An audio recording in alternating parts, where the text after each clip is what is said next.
Hey Bricksters, I got this one big question for you. What do you get when you combine K-pop plus Devil May Cry plus Bayonetta? You get this. K-pop Demon Hunters. The very next movie review as I'm doing right now. Yep. Now, originally, I wasn't really planning on watching this movie or nevertheless doing a movie review on it, but I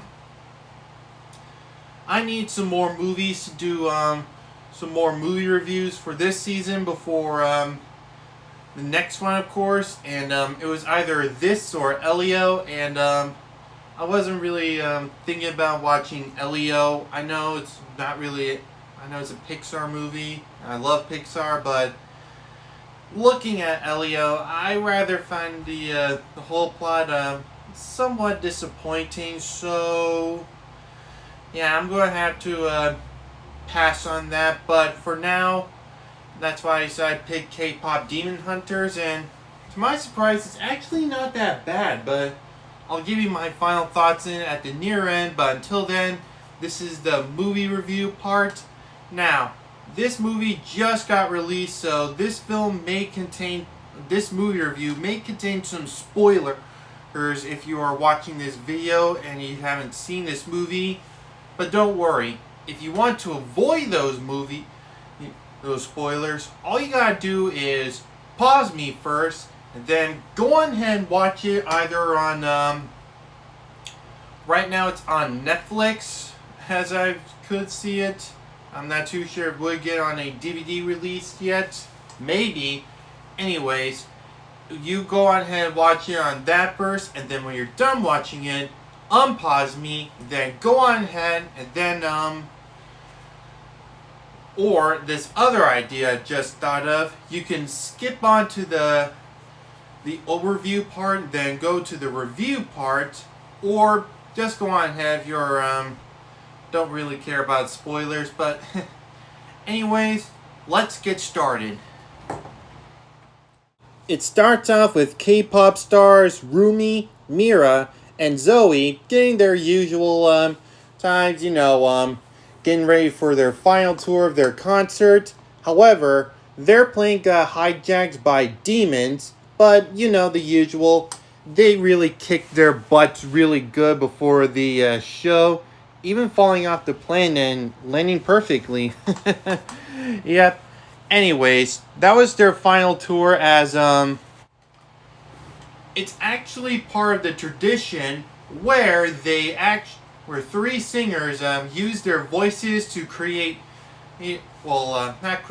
maintain a barrier so that way demons won't have to rise up from the surface and steal the souls of the people, and the fans are the ones who help support that as they give their use their soul powers to the singers to maintain the barrier, so that way the Demon King Gwinha won't have to steal souls. It's part of the tradition and that lasted for generations, and the current generation is the Huntrix, which I probably forgot to mention their name. But anyway, that was their final tour. So with that, they decided to release their new single album called Golden, which was a song about their lives as Mira was sort of like the black sheep of her family, and Zoe was like this was born from the Americans, and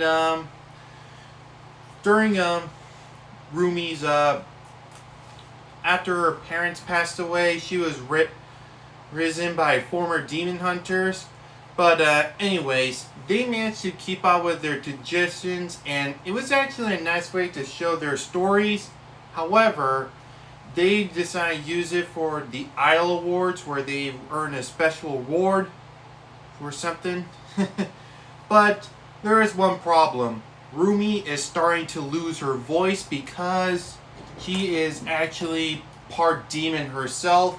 Because how demons show their know that they're demons is that they have these markings on them.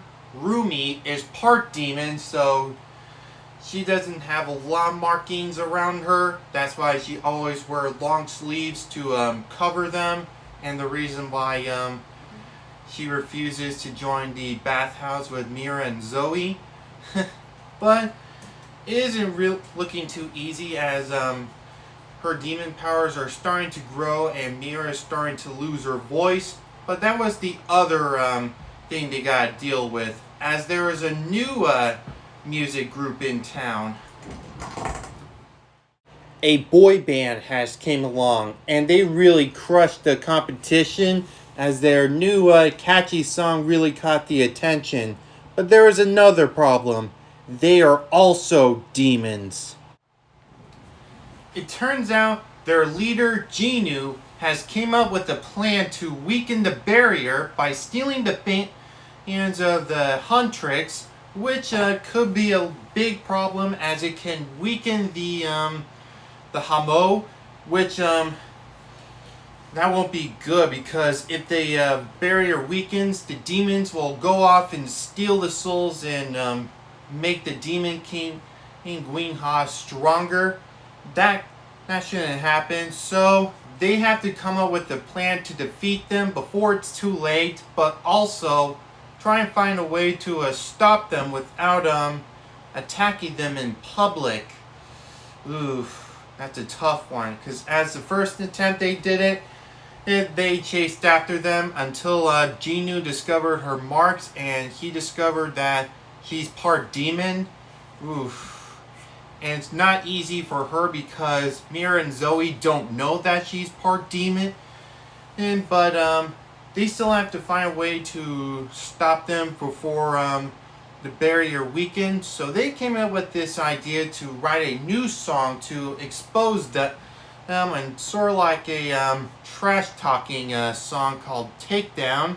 However, it wasn't easy because they were juggling on writing the song and protecting the people from getting their souls taken by the demons, as the barrier keeps opening up more gateways to the for the demons. And it isn't easier for Rumi as her marks are getting a lot stronger, but she has been secretly meeting up with Genu to discuss the plans, and it turns out Genu was once a human but sold his soul to help support his family, but at a great cost. So both Genu and Rumi start to develop feelings for each other. That's unusual for a rival band competition.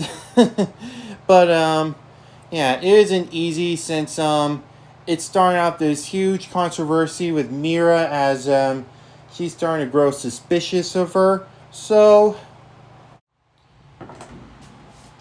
Rumi decided to convince Genu that she can help him be free from the his demon curse by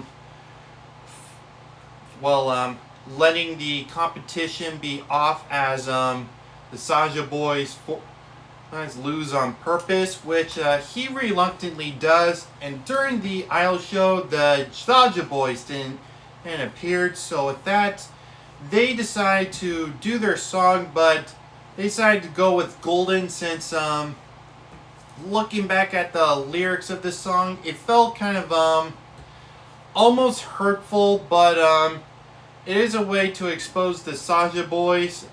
If I were them, I would have gone with them to expose them, but since Rumi started developing feelings for them, especially with Genu, she decided that she wanted to let them off. But after the performance, Mira and Zoe were distracted by demons taking away their Bobby, their manager. But it turns out it was a hoax, as the false Mira and Zoe came in and performed a takedown, which caused them to expose Rumi's tattoos or marks, and they found out that she's actually part demon. Feeling betrayed by this, Rumi ran off and felt like either she would decide to accept her demon ways or not, but not before she learned the truth that Jinu lied to her, and it turns out Jinu only made a deal so that way he can live like the king and just leave his family behind. That's pretty messed up. So with that, she went off to the one woman who raised her and decided to accept her demon ways as the barrier or the hamo is starting to weaken very more. And with that, the Saja Boys has set up a concert for all the people in the world to be handed over, for their souls to be handed over to Gwinha. However, Rumi has came in, and instead of joining them, she actually decided to make the new hamo by singing a brand new song. With that, the control of Mira and Zoe under the Demon King has been broken, and with that, they performed the perfect song for them, where they can still accept her for who she is after she was part demon, but also facing off against the demons one last time in an effort to stop them. Jinu actually started to really develop feelings as he decided to sacrifice himself to give his soul to Mira to make her soul and her voice very powerful enough to stop the Demon King for good. And with that, the new hamo was finished, and the band was back together. Well, Huntrix was back together, and with that, they finally saved the world. And with that, they finally got the chance to take a break, including the bathhouse, which Rumi's new marks is kind of like a showing, but not really showing around, just the little spots where you can see them, but almost looks like she's human.